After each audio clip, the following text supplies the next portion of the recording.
Something I've realized growing up, year by year, is that this world can be an amazing place, but it is filled with some super sick people. And unfortunately I've seen that side of our world firsthand. I'm a very social person, and love the opportunity to hang with friends whenever.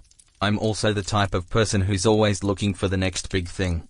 I guess I should tell you I was an 18-year-old male at the time of this story and have a decent-sized friend group of both boys and girls. Throughout high school, we had done a lot of crazy shit together. Being just out of high school, we wanted to do something insane together before departing for college. And we all decided to go camping in the middle of nowhere for 3 days. Fun, right? And for some miracle, all our parents thought it'd be fine. So we had 6 people going. Me and my girlfriend Stephanie, my friend Brandon and his girlfriend Kaylee, and Steve and his girlfriend Sarah. We had decided to have 3 different tents for each couple, for reasons you could probably guess. Being a former Boy Scout, I was aware of everything we needed to survive for the 3 days. Food, water, and other essential supplies. Being rebellious teenagers, we also stocked up on plenty of booze and weed for our fun getaway. So mid-July we depart for our camping vacation. After hours of driving and driving down back roads, we eventually find a place that looks secluded but not too sketchy like some horror stories. There were houses nearby but not too close. Again, we weren't looking for a sketchy woods to camp. But unfortunately no service. It took us at least an hour to get everything set up. While the girls and Steve finished setting up camp, Brandon and I took a look around while fetching firewood. We eventually came across a cool looking trail. We weren't too concerned, because there were houses within a mile radius and we assumed that those people had used this trail to hunt, which was big in this area, or animals used it. If you're wondering about our car, we drove a Honda Pilot, which was Steve's, that has plenty of room for us and our supplies.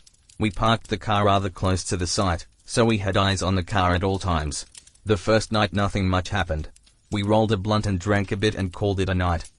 The next day we decided to explore the woods a bit, but Brandon and Kelly stayed behind to watch the site and spend time together.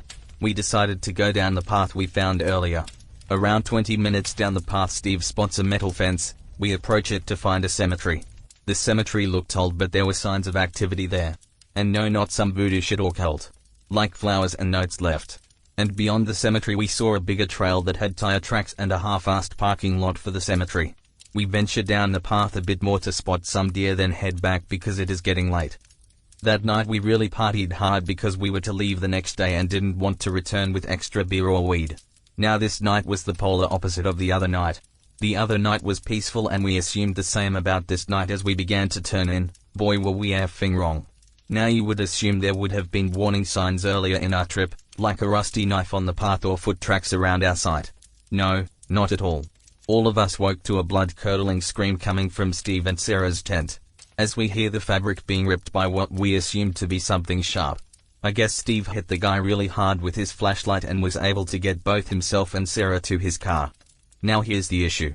Steve's tent is closest to the car while the other 2 tents are closer to the trail.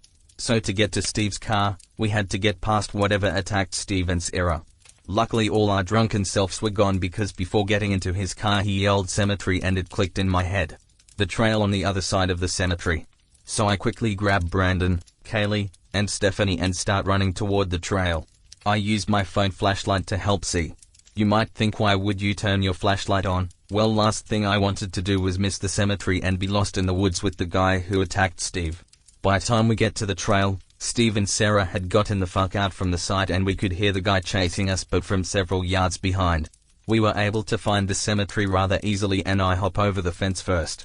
When we all get over the fence we noticed Steve had not arrived yet, so we all hid in the cemetery. Luckily to our advantage, it was pitch black by time I turned my flashlight off and we all hid in complete silence. My heart dropped when I heard the metallic shaking as if someone was climbing over the fence.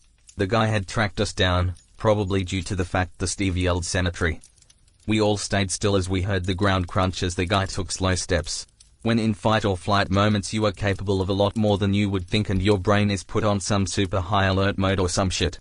As the guy approached, I realized I had my small Swiss Army pocket knife in my pocket. As the guy's steps grew closer to me, when he was right about on top of me, I grabbed the knife and lodged it into the back of his knee. The guy tumbled to the ground, with a shriek of pain and a metallic sound as he dropped his weapon. Soon the pair of headlights came around the corner. Steve had made it. We all got up and ran toward the car. While I got up, The light gave me a glimpse of the guy. He was tall, bulky, and had the look of pure hatred in his eye as he clutched the back of his knee. And by his side, a huge machete. I was the last one to get in the car, and even before I fully closed the door, Steve floored it out of there. The girls were bawling their eyes out. We drove until the first house, where we politely knocked and asked for directions to a motel or something. It was a friendly old couple. They told us there was not one for miles.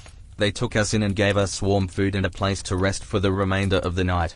In the morning, the man brought his hunting rifle with us to retrieve our stuff from our campsite. When we got there was nothing stolen but all our tents we slashed up. The elderly woman called and made a report while we were gone, and when we got back the officers were at their home and we gave our statements. The officers said there's not enough evidence to find the guy, but he promised a search.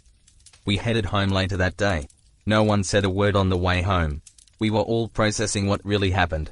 The police unfortunately never found the guy. Yeah, college split us up a bit, but we barely talk about it as a group, and it's been a year. My advice to all of you is please find a populated place to camp. I don't care if it's some Yogi Bear camp. Be in reach of help and the police. Stay safe, guys, please.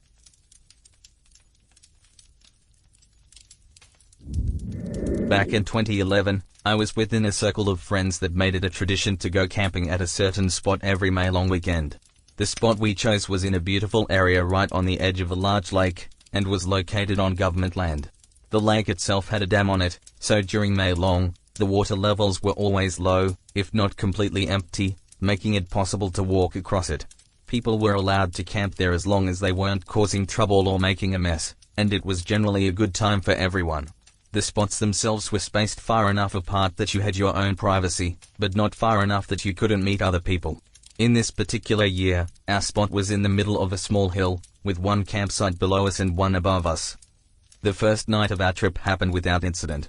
During the second day, the people staying at the site below us had moved in. We didn't think much of it, and continued drinking throughout the day and into the night.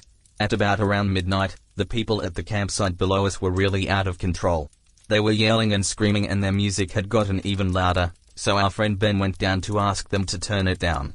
He was promptly punched in the face, and he came back to inform us that he was 90% sure they were on drugs. After that, the vibe wasn't as relaxed and we were all somewhat on edge.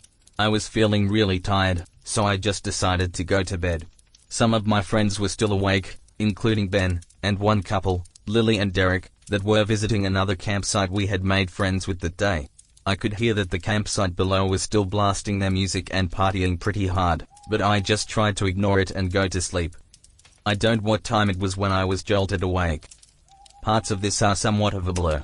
All I know is that I sat straight up as soon as I heard the screaming and yelling coming from outside my tent. I quickly ran outside to find our campsite in chaos. One of my friends was clutching their chest. People were running around and screaming to call 911. I was quickly informed of what happened. Apparently, not long after I had gone to bed, the people camping at the site below us decided they weren't finished talking to Ben, and on their way up, they had encountered the Lily and Derek walking back. Now Derek and Ben are about the same height and have the same color hair, so they assumed that Derek was Ben and bottled both him and Lily over the head with a full glass bottle. I don't know if it was the same guys that showed up at our campsite, but I was told that everyone else was sitting around the fire when 2 or 3 huge guys appeared from the darkness and walked over to them. One had a paring knife and the other had a butcher's knife in their hands. Ben saw the knives and had gotten up to talk to them, and had barely spoken a word when the guy with the paring knife stabbed him once in the chest. At the same time, some people from the campsite above had seen the guys coming and came down to help. One of the guys, Tim, was coming down the hill when the guy with the butcher's knife ran up to him and stabbed him in the stomach. From there, sheer panic ensued. People called 911, but the ambulance was over a half an hour away.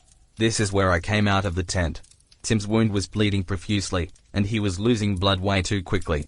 His friends ended up putting him in the back of his car and speeding off to meet the ambulance halfway.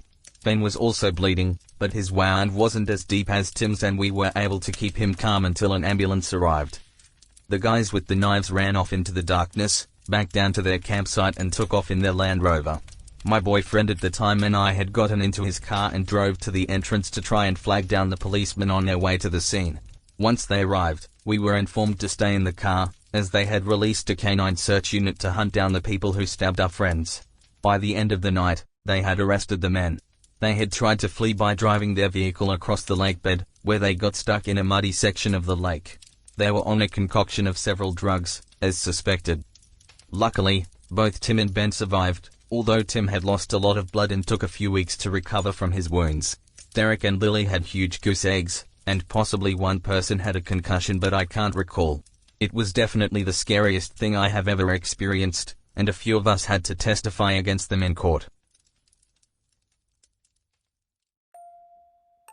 Thank you for watching this episode of Zombie Reads. Make sure to subscribe, like, comment and let Zombie know what to read next. Stay undead.